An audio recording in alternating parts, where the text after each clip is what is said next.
Problems మనుషులకే కాదు దయ్యాలకు కూడా ఉంటాయంటున్నాడు మన భాస్కర్. మరి ఆ ప్రాబ్లమ్స్ ఏమిటి, వాటిని సాల్వ్ చేశాడా లేదా తెలియాలంటే let's welcome bullet Bhaskar and tsunami Sudhakar Steve.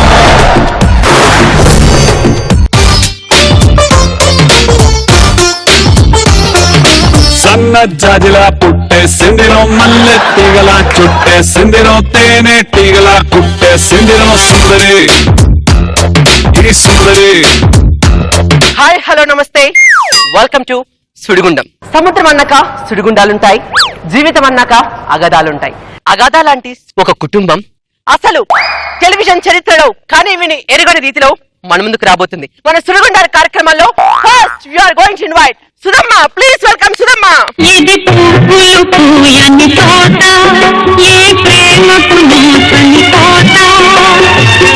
నమస్కారం సుధమ్మ, రండి కూర్చోండి.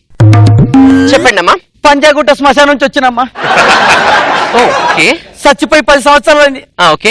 సమస్య ఏంటంటే నా మొగుడి పేరు భాస్కర్. వాటి మధ్యన మన శ్మశానం ఉంది కదా, ఆడొక అమ్మాయిని ప్రేమించి దాన్ని మరి తిడుతున్నాను, పట్టించుకోవట్లేదు. అది ఎలా తెలిసింది మీకు? ఎలా తెలిసింటే మొన్న వీళ్ళందరూ రాత్రిపూట 1 గంటలకు అదేదో చికెన్ బిర్యానీ తింటున్నారు. ఆడ చూసి గుండెలు పగిలిపోయినాయి. మరి ఆ దయ్యంతో కలిసి మాట్లాడారా? మీ ఆయనతో మాట్లాడారా? ఎక్కడో నాకు కనిపిస్తున్నా వాళ్ళు, ఎక్కడ కనిపించకుండా తిరుగుతున్నారు, ఆ పార్కు ఈ పార్క్ అని. సరే అమ్మా, మీ సమస్య చెప్పారు. మరి భాస్కర్ ని పిలుద్దాం. భాస్కర్.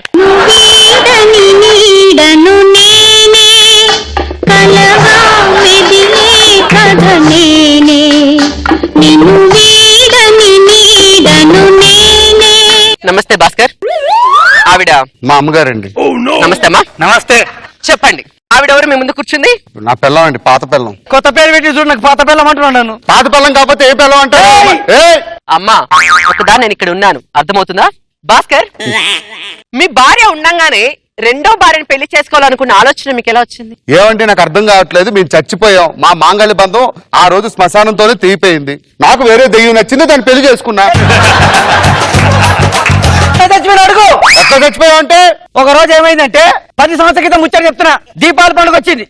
ఇద్దరం కలిసి మా ఇంటికి పోదామని చెప్పిన, బండి మీద తీసిండు, బండి మీద ఇద్దరం కలిసి పోతున్నాం. మధ్యలోకి వచ్చినాక మా ఇంటికి పోదామంటాడు దీపావళికి. మా అమ్మ అంటే నాకు ఇష్టం లేదా, వాళ్ళ అమ్మని చూస్తానంట. నేను మా అమ్మ తీసుకపోయి బస్సు కూర్చొని చచ్చిపోయినాం.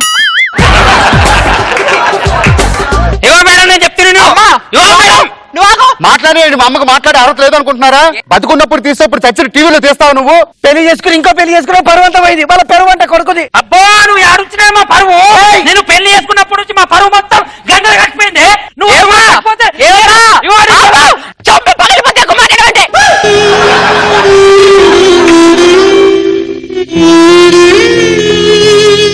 బుద్ధిని కొద్ది కూడా నీకు నాకు తెలుసుకోవాల్సింది తెలుసుకోవాలంటే అడుగుతాను కదా. అక్కడ ఎక్కువ మాట్లాడుతున్నావేంటి?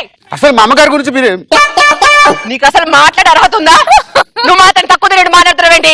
నీ మొగుడు పరాదాత ఉంటాడని తెలిసినప్పుడు వెళ్ళి నిలిచాను తెలీదా నీకు? రాత్రి పూట తిరుగుతారమ్మా, చీకట్లో ఎట్లా కనిపిస్తాము?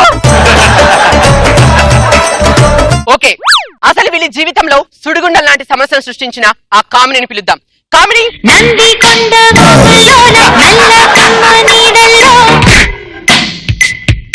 చంద్రవంక కోనల్లోన అందే పొద్దు సీకట్లో నీడల్లే ఉన్నా. నమస్కారం మేడం. నేను మా సత్యంకు సమాధుల కాడ ఉంటాను మేడం. ఓకే. ఒకనాడు మా సమాధుల కాడికి వచ్చిండు మేడం. వచ్చాడు కన్ను కొట్టాడు మేడం. నేను కన్ను కొట్టాను మేడం. కళ్ళు కలిసాయి, ముక్కు కలిసింది. అన్ని కలిసిపోయాయి, కానీ తనకు పెళ్ళయింది, ఆల్రెడీ ఒక భార్య ఉన్న విషయం నీకు తెలీదా? తెలీదు మేడం, చెప్పలేదు నాకు పెళ్ళయిందని. అమ్మ నీకు ఒకటి చెప్తా, దొంగ కొడుకు వీడు. పెళ్ళైన సంగతి తెలిసి కూడా పొడవల్లో దాన్ని చేసుకున్నాడు. ఇగో ఏమన్నావే? అత్తాని పక్కకు జరుగు. చెప్పు ఇప్పుడు ఎప్పుడు పంచాయతీ చూసారా? నీకు బుద్ధి ఉందారా? కడుపు కన్నం తింటున్నావా, గడ్డ తింటున్నావా? రక్తం కూడా రోజు ఉదయం పూట సాయంత్రం పూట రక్తం కూడా ఇస్తుంటే కదా, ఇస్తుంటే కదా, మళ్ళీ దాన్ని చేసుకునే.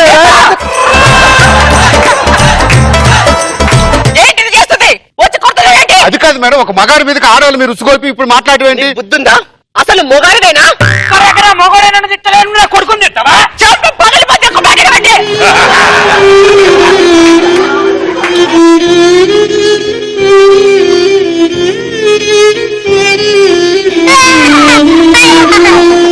ఏమ్మా కామిని, అసలు ఆయన పెళ్లి చేసుకున్నావు, ఆవిడ ఎప్పుడైనా ఏనాడైనా ఆవిడ గురించి ఆలోచించావా? లేదమ్మా, నాకు చెప్పలేదు, మొన్న చెప్పాడు, అందుకే ఆలోచించలే.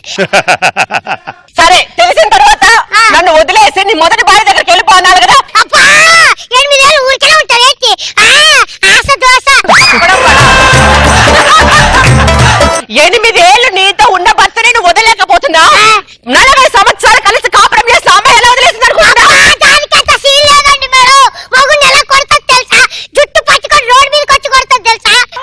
నా మొగలు నేను కొట్టుకుంటా, నువ్వేంది మధ్యలో?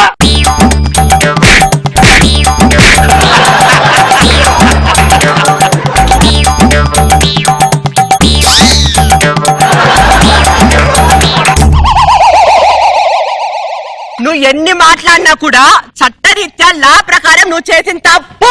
ఏంటంటే చట్టం చట్టం చట్టం, బతుకున్న వాళ్ళకి చట్టం, చచ్చిపోయిన వాళ్ళకి చట్టం ఏంటి? ఏ చట్టంలో రాసింది దెయ్యాలు రెండో పెళ్లి చేసుకోకూడదని? అయినా బతుకున్నప్పుడు దీంతో కాపురం చేస్తే తెలుస్తుంది ఆ నరకం ఏంటో. అసలు నువ్వు మనిషివేనా? దెయ్యం వాడు. కడుపుకి ఏం తింటున్నావు? రక్తం. రక్తం. వెనకొచ్చు అక్కడ.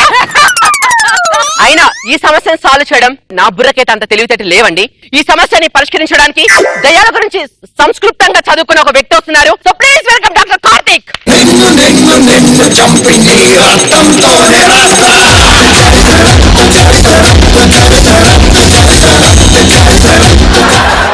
కూర్చోండి.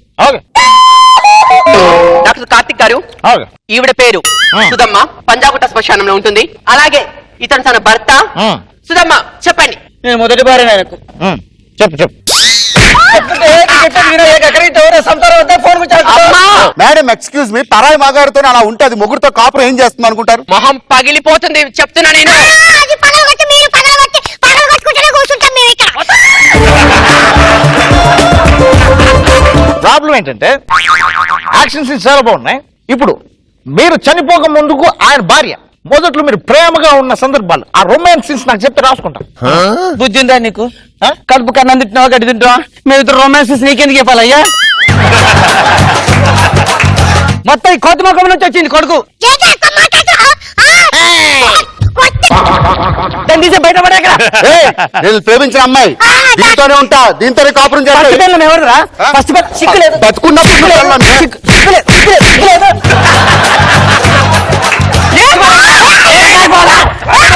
నీకు ఎంత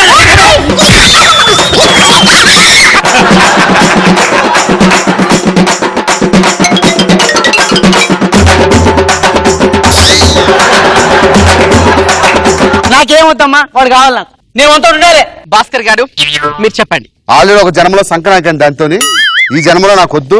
నేను దెయ్యంగా ఉన్నా కూడా దీన్నే ప్రేమించాను, పెళ్లి చేసుకుంటాను, మా ఇద్దరు కలిసి కాపురం చేస్తాం, పిల్లలు కూడా కంటాం. చట్టం అనేది మీకు చుట్టం కాదు కదా. ఏంటంటే చట్టం చట్టం, ఎవరు చెప్పారు దెయ్యాలు చట్టాలు ఉన్నాయని? ఇందాక నుంచి అడుగుతున్నా, చట్టం చట్టం అంటారు, మీరు ఆమె వెనకేసుకొస్తారు. నిజంగా చెప్పండి, నీకు ఒక అన్న తమ్ముడు ఉంటే దానికి ఇచ్చి పెళ్లి చేస్తావా? దాని ముఖం చూడు, మార్చురువేని ముఖం అదిని. ప్రేమించి పెళ్లి చేసుకున్నాడు, కాలేజీలో 10 మంది ఎంత పడుతున్నా ఎంబడి నా అందం చూసి. రోడ్డు మీద వెళ్తుంటే కారు వెనకాల 4 కుక్కలు పరిగెడతాయి, అలాగని చెప్పి కారు గొప్పదవుద్దా? అదే అంతే. అంటే నీవు కుక్కనా? కారుతో పోల్చి ఆ కుక్కలే నీ వెనకాల పడుతుంటారు, పడ్డారు, నా దరిద్ర కొద్ది నేను చేసుకున్నా. దరిద్రం పెళ్లి వేసుకోమని లేదా? బిల్లింగ్ ఎత్తావు, కారు కొన్నావు, అన్ని కొన్నావు, తీసుకుపోయి దీనికి ఇచ్చావు. అన్ని కొన్నా కానీ వింటేనే కదా నేను సమస్యకు సమాధానం చెప్పేది. ఏమిటో మనకి పుణ్యం ఉంటుంది.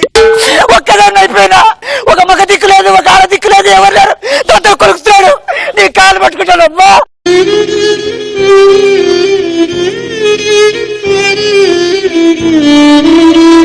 చూసారు కదండి, సుధమ్మ ఎన్ని తప్పులు చేసినా తన భర్త నాకు దయ్యంతో సమానం ఉంటుంది. ఇటువైపు భర్త చూస్తే బుద్ధుల్లో నేను తనతో- కొంచెమేనా? మీరు ఎక్కడుంటే ఎవరితో మాట్లాడతారేంటి? కూర్చోవయ్యా. నేను కూర్చోను. చంప పగిలిపోతే ఒక మాట్లాడమంటే. ఏంటి కొడతారా? కొట్టండి, దమ్ముంటే కొట్టండి చెప్తా.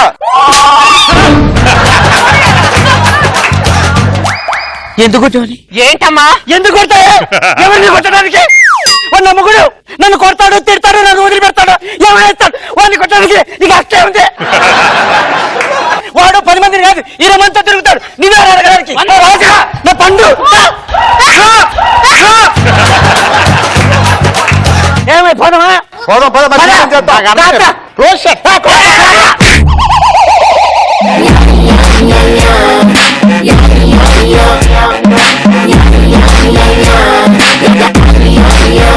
రోజా గారు, కాన్సెప్ట్ బాగుంది. దయ్యాల్లో సమస్యలు వస్తే ఎలా పరిష్కరించాలని. ఎన్ని దయ్యాలు వస్తాయో తెలియదు కానీ ఈ దయ్యాలు బాగున్నాయి. బుల్లి దయ్యం అయితే చాలా ముద్దుగుంది, చాలా బాగా చేశారు.